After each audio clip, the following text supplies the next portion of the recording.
De la révélation à l'action. De la révélation à l'action. Voici, je viens. Dans le rouleau du livre, il est question de moi pour faire, ô Dieu, ta volonté. Hébreux 10, verset 7. Avoir une révélation est une chose. Connaître la voie d'application de cette révélation en est une autre. Le comble, c'est de poser l'action qui accomplira cette révélation. Une révélation sans action est un paralytique et une action sans révélation est un aveugle. Une révélation faite à une personne peut être perdue au bénéfice d'une autre personne par suite d'une faute, d'un manquement grave à l'égard de Dieu qui a fait la promesse. La Bible dit ceci: tu perdras par ta faute l'héritage que je t'avais donné. Jérémie 17, verset 4.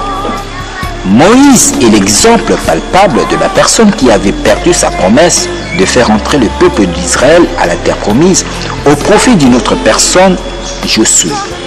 Deutéronome 3, versets 27 à 28.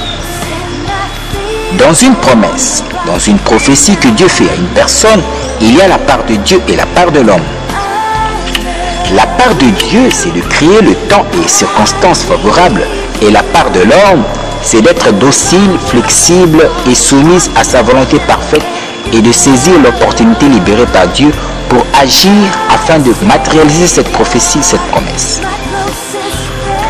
Dans le livre de feu Maître Roger Osandonia intitulé Joseph Kabila, le 4e président de la RDC, numérique ou prophétique, Dieu a renfermé une grande révélation afin d'orienter le leadership au pouvoir dans le plan divin de cette nation, la RDC.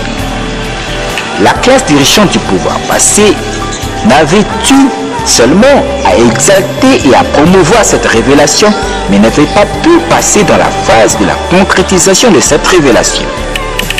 L'inaction de la classe dirigeante du pouvoir passé avait hypothéqué la destinée prophétique glorieuse prédite longtemps d'avance par le grand prophète Simon Kimbangu. Dans le principe de la continuité du pouvoir, les hommes peuvent passer, mais les institutions de la République restent. L'un des plus grands acquis que la classe dirigeante du pouvoir passé a légué à cette nation, c'est justement la passation pacifique et civilisée du pouvoir au sommet de l'État. Une année après la prise du pouvoir de l'actuel chef de l'État, il déclarera l'année 2020 comme étant l'année de l'action.